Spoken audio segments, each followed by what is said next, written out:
This is another iRaw podcast. We podcast to make the world a better place for animals.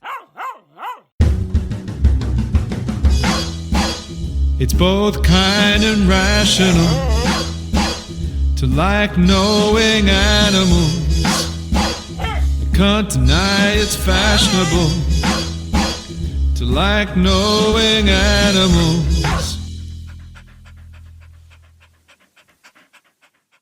Hello everyone and welcome to Knowing Animals. Knowing Animals is the podcast in which we speak to animal studies scholars about a piece of their work. I'm Josh Milburn and I do like knowing animals. This episode of Knowing Animals is brought to you by the Animal Politics book series from Sydney University Press. We're actually going to be talking about the series a little later today because I'm pleased to say that today's guest is, along with Danielle Sellermeyer, Rick DeVos and Katie Wollaston, the academic editor of the series. And that guest is Professor Chloë Taylor. Chloë is a feminist philosopher, a scholar of critical animal studies and prison abolition, and a professor of women's and gender studies at the University of Alberta. To an animal studies audience, she's probably best known for the wide range of scholarly collections she's edited, which include 2014's Asian Perspectives on Animal Ethics, co-edited with Neil Dalal, 2020's Colonialism and Animality, co-edited with Kelly Struthers-Montford, and 2020's Disability and Animality, co-edited with Stephanie Jenkins and Kelly Struthers-Montford. Today we're talking about her latest edited collection, which is the 2014 Routledge Companion to Gender and Animals. Welcome to the podcast, Chloë. Thank you. I'm happy to be here. Could you start by telling us what led you to work on this project? Well, Routledge invited me to. The Disability and Animality and Colonialism and Animality books were with Routledge, so after those were finished, they invited me to do this. But more generally, why I work in that area of feminism and animals, or gender and animals, I was concerned about animals, or I was vegan before I was feminist. I started as a vegetarian as a child and became vegan over time. So well before I identified as feminist, but in terms of my academic development, I was a feminist scholar before I began working on animals and also a Foucault scholar. So once I did start working on animals, those were the sort of how I started. Was I wrote a few papers on Foucault and animals and a few papers on different feminist philosophers and animals, Val Plumwood and Judith Butler. So that was when I was still in a philosophy department.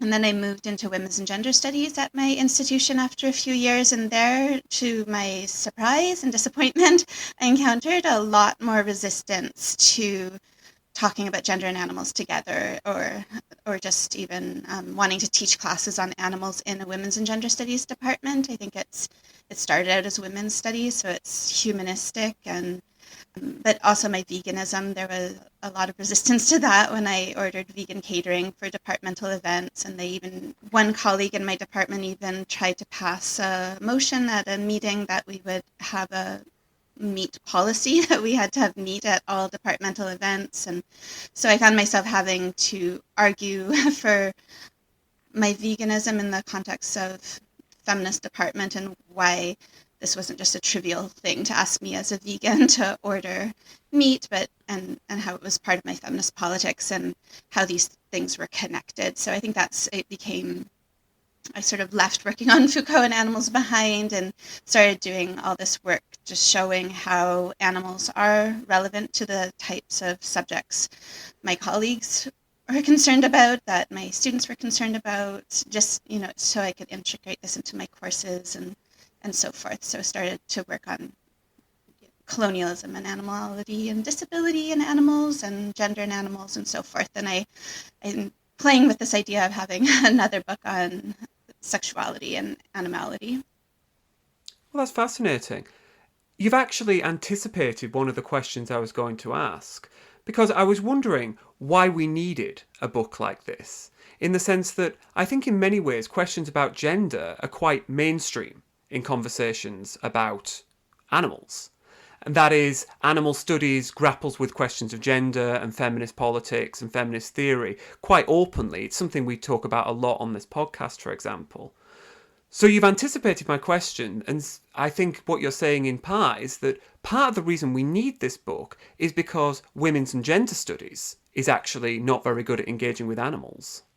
Yeah, it's a very one-way relationship. So critical animal studies scholars talk about intersectionality a lot, and there's a lot of very interesting intersectional work in critical animal studies that thinks about animals in relation to gender and sexuality and disability and race and colonialism and so forth. But it's not true of women's studies, gender studies, feminist studies, that they are engaging with animals or with critical animal studies scholarship, and it's just sort of largely off the radar. More than in philosophy, and this kind of surprised me moving from a philosophy department to women's and gender studies, because I went from the most male-dominated discipline in the humanities and social sciences to the most female-dominated discipline, and we know that animal activism and veganism and people doing animal rescue and volunteering at shelters and veterinarians and all these sort of people who care about animals, it tends to be disproportionately women. So I would have sort of thought that there would be more sympathy to these causes in women's and gender studies than in philosophy, but it was way more hostile, I found, and I have ideas about why that is. I could talk about if you want, but that was a surprise and disappointment to me. So I think that it's true that it's more gender studies that needs to be talking more about animals than the other way around. That is very interesting. And I would be interested to hear your views on why this might be the case. One thing I think in philosophy we like to argue, or that we're used to arguing and disagreeing, and people play devil's advocate, and it's not like if two philosophers disagree with each other that it's like the end of the world, right? I think a lot of philosophers enjoy that. So that's one reason I think that we can argue and still get along, whereas there wasn't that atmosphere in women's and gender studies. But I also think philosophers by and large they don't really have this identity of social justice warriors, and so they can be challenged on their ethics in a way, or their politics in a way that was, I think, in women's and gender studies, everyone really has this identity of, we are the oppressed, and we are the warriors for the oppressed. And so any kind of insinuation, which, I wasn't doing anything overt, I was just ordering guacamole and hummus for departmental receptions. I wasn't antagonizing anyone, but just that, it was immediately like, why is there no meat here? What are you saying about us? And so people were very defensive in a way that I didn't find in philosophy. And I don't know to what degree this is just my personal experience at this institution, that there were several other vegetarians and vegans in the philosophy department, none in the women's and gender studies department.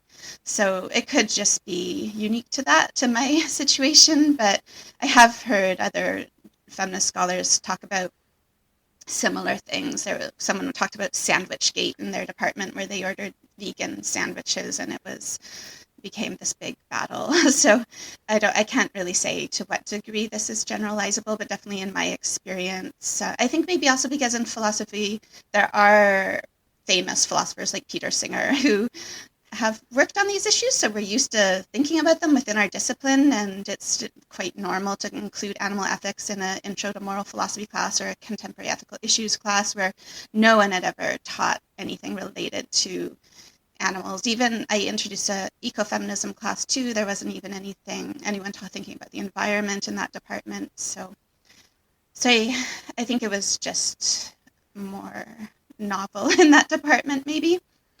Well, let me return to the Routledge Handbook. And I suppose the first thing to say is that this is an enormous book. So it's nearly 750 pages. And so this is quite a dangerous question, but could you introduce us to some of the topics that are covered?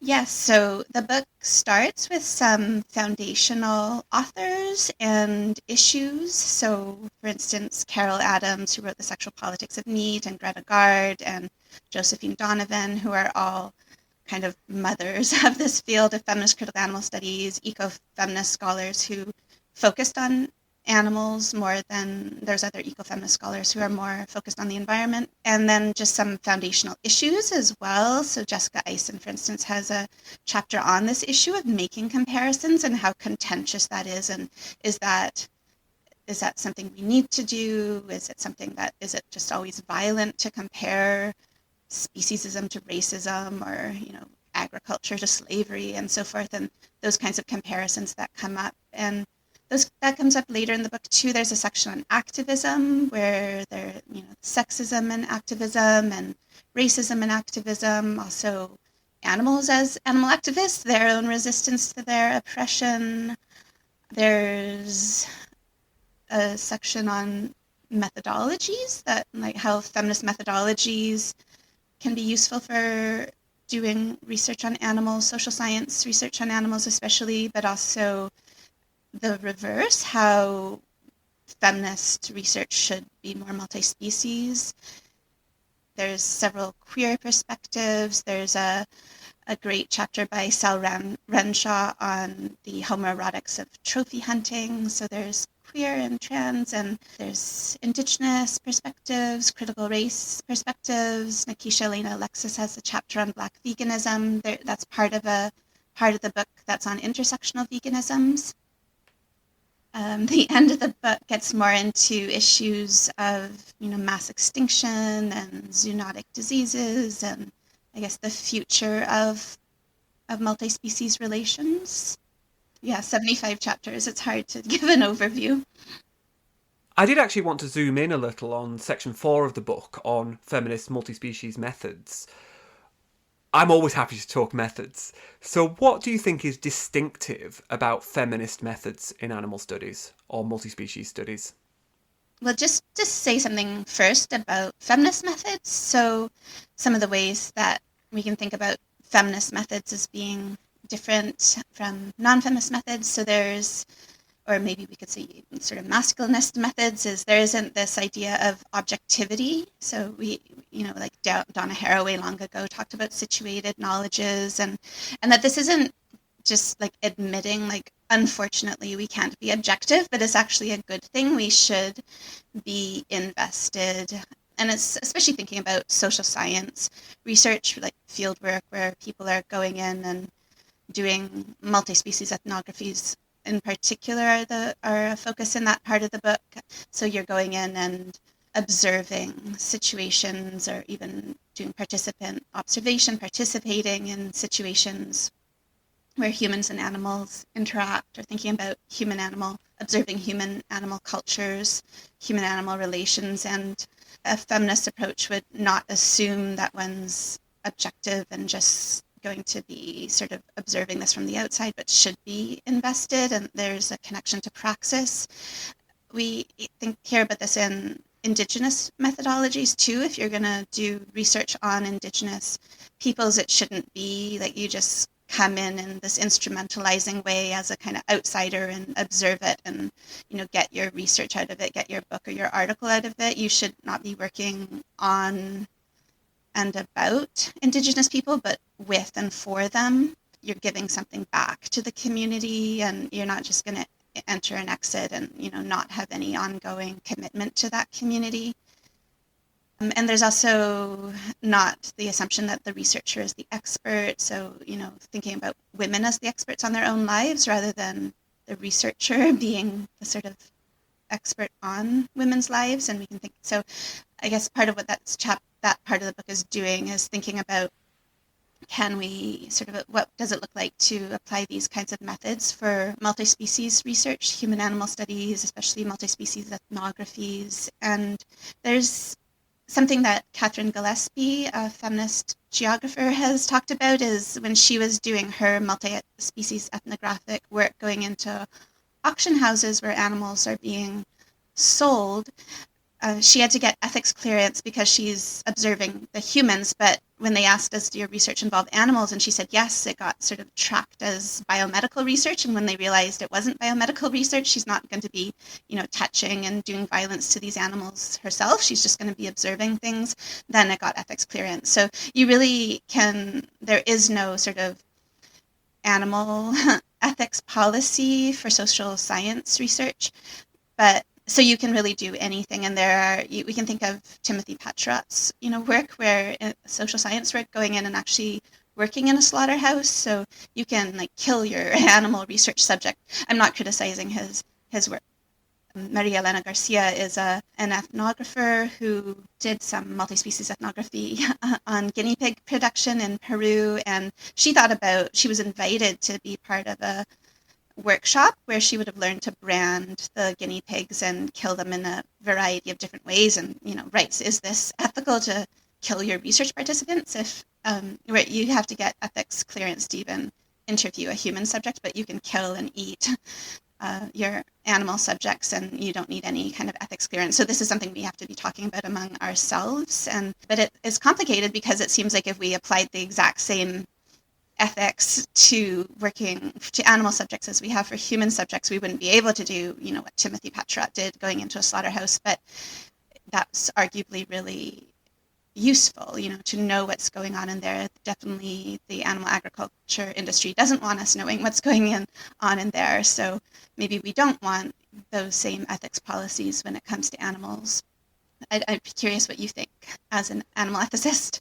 It's something I've struggled with myself. Now, I don't do that kind of multi-species work, but I've worked closely with a lot of people who do. And of course, that multi-species work really influences my work. I know that there's been some development from Vine Sanctuary, for example, and I know Patrice Jones was contributing to this book, developing ethical frameworks for working with animals in a sanctuary setting. And like you say, it's not identical to the way that we would talk about human subjects, but it very much draws from them. And I think that this kind of work is really quite inspiring. And I mean, speaking very personally, I've sat on ethics review boards for research, and people have submitted human animal studies research of various kinds. And as you say, they don't need to talk about the animals. It doesn't matter that there are animals involved and animals might be impacted in various ways by this research. What matters is, for example, that there's some humans working with the animals who might be impacted. The ethical issues when it comes to the impact of our research on animals are just absent. And I think the first step has got to be just acknowledging that there are ethical impacts and ethical issues raised by our research with animals before we even get to the question of what kinds of ethical frameworks or ethical principles should we be using. Right. If we try to think about applying these feminist methods, like that we should give back, it's hard if you're doing that you should be standing with and giving back to these communities. It's really hard to think what that would look like if you're someone like Catherine Gillespie or Maria Elena Garcia and you're in this site like a industrial farm or a auction house, or, Naisargi Dave and Yamini Narayanan have, been in sites where animals are being slaughtered. And it's dangerous too. Rosemary Collard has talked about also going to auctions, in this case for exotic animals, and it being a really scary place because it's a very anti-animal activist environment, and if she describes being, scared that she's going to be somehow perceived for what she is doing there, that she's not there because she's interested in buying exotic animals, she's there as a researcher who's critical of this, and that this can be dangerous, right? Or if you think of someone doing undercover work in a slaughterhouse, it's dangerous if you're identified. So how can you really stand with the animals? And I was thinking this morning, because we've talked about the idea of utilitarianism for animals and deontology for humans and in ethics, and it seems kind of like that the response is, well, you can't do anything for these animals, but maybe the animals that you're actually witnessing. Catherine Gillespie has written on witnessing itself as a method, and that's something that Maria Elena Garcia also says. All she could do, the only way that this work is redeemable is if there's some political value to bearing witness to what you've seen, but also, and in so doing, maybe you can give back to animals in general, or other animals who are in that predicament or who would be. Maybe you can help them, but you can't do anything to help those particular animals. So it's more of a utilitarian argument that overall maybe you participate in even killing animals who would have been killed by other people anyway, but in so doing you bear witness to it and you can do some greater good for animals. I'm reminded very much of a lot of what Joanne MacArthur, the photojournalist, has talked about in her work, going into fur farms or slaughterhouses or auction houses, all these awful places, and trying to think about, well, I can't help these animals in front of me, but I can help other animals. But realistically, this is potentially very traumatic for us as researchers to see this awful suffering and to think there's nothing we can do to help. Yeah, I can't imagine doing it when I read about it. Like Naisargi Dave has a book, Indifference, that's a her ethnographic work on animal activists in India, and she goes to sites like a slaughterhouse, and she describes that the workers at one chicken slaughter facility, that they tried to provoke her by, kicking a chicken around like a football. And, that so her presence there could even incite greater violence against these animals, because they do sort of realize she may be empathetic to the animals, and they want to, get a rise out of her. But she describes actually like they don't realize I'm just like indifferent, and I even see these chickens as abject at this point, and it's totally a defense mechanism, right? She's an animal activist and vegan, but in order to go into that site, to see these things, she went into a kind of defense mechanism of, disdaining the animals. And I've talked to other people who've done that work, and that wasn't exactly their defense mechanism, but it's just like really painful. How do you do this? And I can't imagine doing it myself. Let me ask you a potentially related, almost methodological question. I've read and I've contributed to a lot of handbooks like this one, but this is actually the first one that I can remember that I've seen that includes interviews. So why did you choose to include interviews? And speaking as an interviewer, interviewing you, what do you think an interview offers that a traditional handbook chapter perhaps doesn't? It probably wouldn't have occurred to me to include interviews, but during the pandemic, I created some online classes, as we were all doing, but one thing that I did was sort of as the equivalent of a guest lecture. I would do interviews with authors that students were reading. So I'd assign an article by an author, often someone I knew a little bit myself, and then I would do an interview with that author and have it edited. So kind of very amateur podcast compared to yours. That was the first time I'd ever done interviews, and I enjoyed doing it. And I thought it was like great, because usually in a class I might have one or two guest lectures during the semester, but this enabled me to have just, a lot of the students got to hear from a lot of the actual authors they read, and that seemed really valuable. And also, I think it also does have to do with the sort of rise of the podcast, that I listen to a lot of podcasts. I love listening to podcasts, and often it makes me go and read the work of those authors that I wouldn't have known about otherwise. So anyway, I dabbled in this a little bit myself, doing online classes, and I didn't actually plan it originally as part of the book, but as these things happen, a lot of people will say they'll contribute chapters, but then, over the 2 or 3 years that it took to make the book, people dropped out or, ended up not having time. So then how do I include those authors anyway, or how do I, fill a gap that author not contributing leaves? And so that's why it was actually in that context that I thought, I could include interviews. So for instance, Catherine Gillespie was going to write a chapter and ended up not having time, and so I asked to interview her instead, and that's a much smaller ask in terms of people's time, so she was willing to do it. And so I ended up doing it for that reason, because I had these authors drop out of the book, but in the end I'm really happy with it. Yeah, I think you should be. I think they're very readable. I really enjoyed reading some of the interviews, and it does, for me, just have a slightly more engaging tone a lot of the time than a traditional handbook chapter would. Mm-hmm. I'm aware that we've been talking for a little while, and we haven't got on to talking about the Animal Politics book series, which I said in the introduction we would. So you're one of the editors of the series.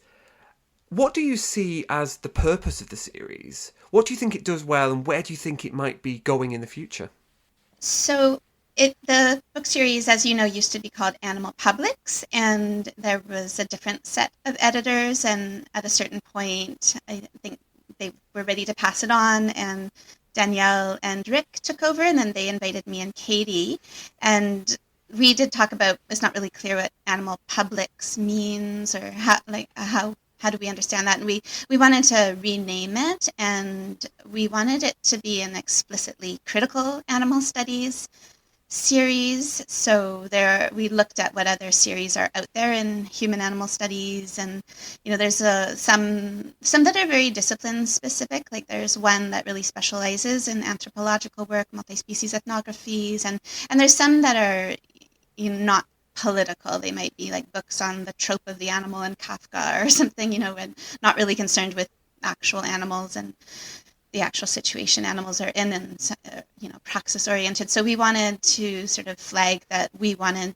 critical animal studies work and we wanted politicized work on animals, but it doesn't mean that we want just political science work, calling it animal politics, where we say in the description it's very interdisciplinary. It's not just political theory on animals or something, but any discipline. We're open to creative works as well as academic works, but definitely work that's critical and engaged with trying to improve the situation of animals. And you're open to submissions now. If there's someone listening in thinking they're working on a book that might fit, they should get in touch with you. Yes, definitely, very much so.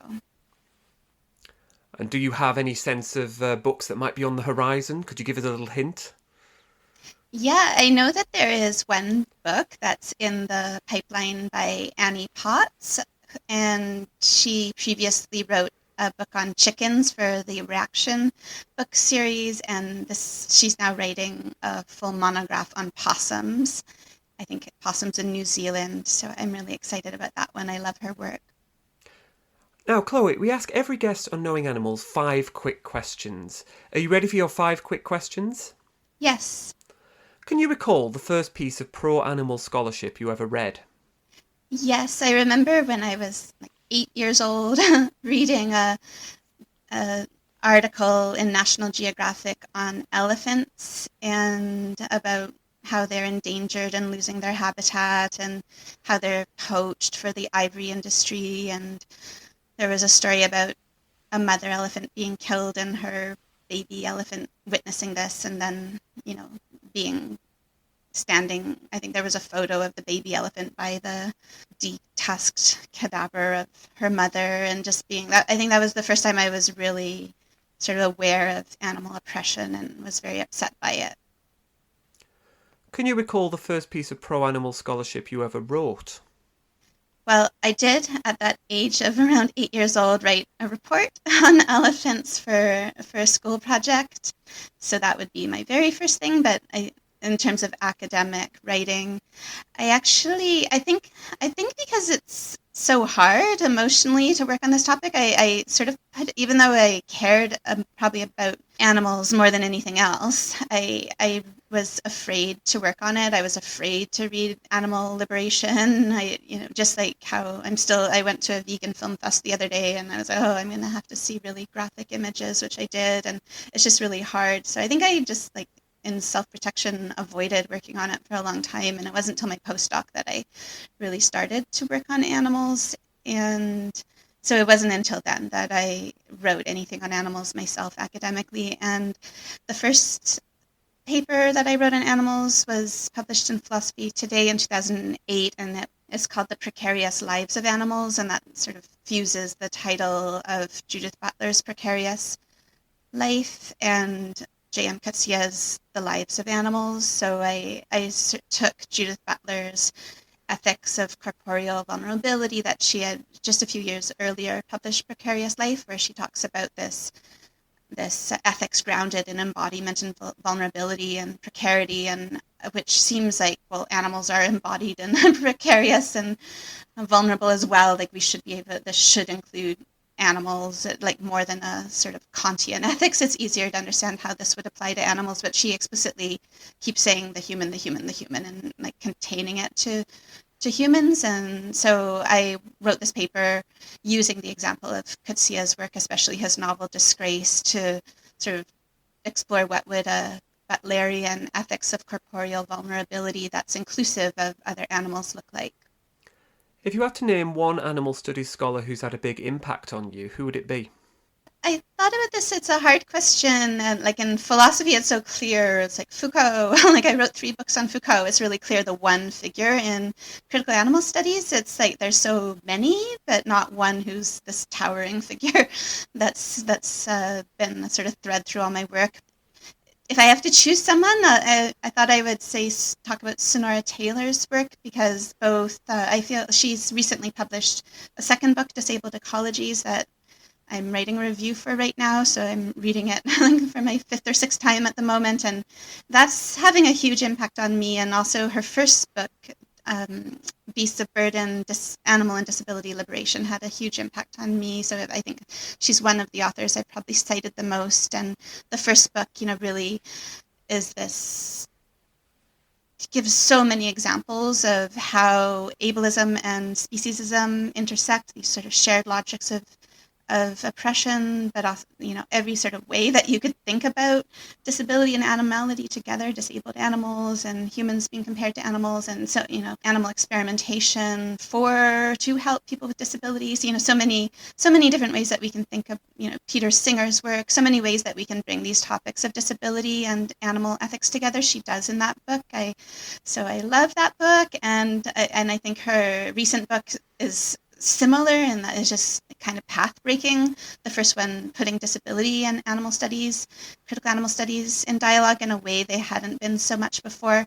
And then the second book doing that with environmental studies and disability studies. And, there was always talk about disability in environmental studies, but it's as this kind of cautionary tale, like, oh, environmental pollution will cause disability, and that's awful, so just like no one would want to be disabled. So this kind of negative, depoliticized view of disability comes up in environmental discourses, but not so. So she does a more politicized thematization of disability in relation to environmental studies. What do you think is the most important thing that academics can do for animals?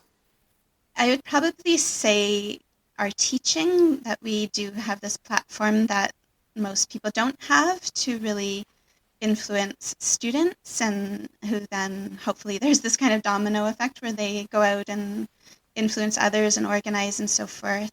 And I often worry about the issue of preaching to the converted. So I don't just teach classes called critical animal studies or animal ethics where you're probably going to just draw students who already care about that, but I always have a module on animals, even in other classes where they don't expect it. Like I have a class on sexualities, and they don't expect that they're going to have to read how meat changed sex and hear about, the sexual violence against animals in animal agriculture and that kind of thing. If you had the power to change one thing about the human-non-human animal relationship, what would it be? I would just want it to not be an instrumental relationship anymore, so that we would recognize animals as having their own lives and reasons to exist, and projects and interests and desires, and not just being there for us to use. What are you working on next? Right now, I'm working on a co-authored illustrated book that's called Anthropocene ABCs, and it's like a children's ABC book, but instead of A is for apple, B is for bear, C is for cat, it's A is for Anthropocene, B is for billion black Anthropocene, C is for Capitalocene, and it goes all the way through the alphabet, and it's serendipitous that Anthropocene is at the start, is an A word, and a lot of the really most sort of well-known, like Capitalocene, these more well-known alternative names for this geological epoch are at the start of the alphabet, and then it gets more and more obscure, Planthropocene and settler apocalypse and so on later in the alphabet, and then XYZ. No one has really proposed anything for those letters, so we kind of get more and more creative as the book goes along. And how can people find out more about your work? I have a website, and they could look at my website at the University of Alberta. Well, thanks so much, Chloë, for joining us for this podcast. Thank you for having me. And thank you, listeners, for joining us for Knowing Animals, the podcast where we talk to animal studies scholars about their work. You can follow us on X or on Facebook, and you can follow me on X at Josh L. Milburn, on Instagram at A Vegan Philosopher, or on Blue Sky at Josh Milburn. I'm Josh Milburn, and I do like knowing animals. For more great iRaw podcasts, visit irawpod.com. That's IROARPOD.com.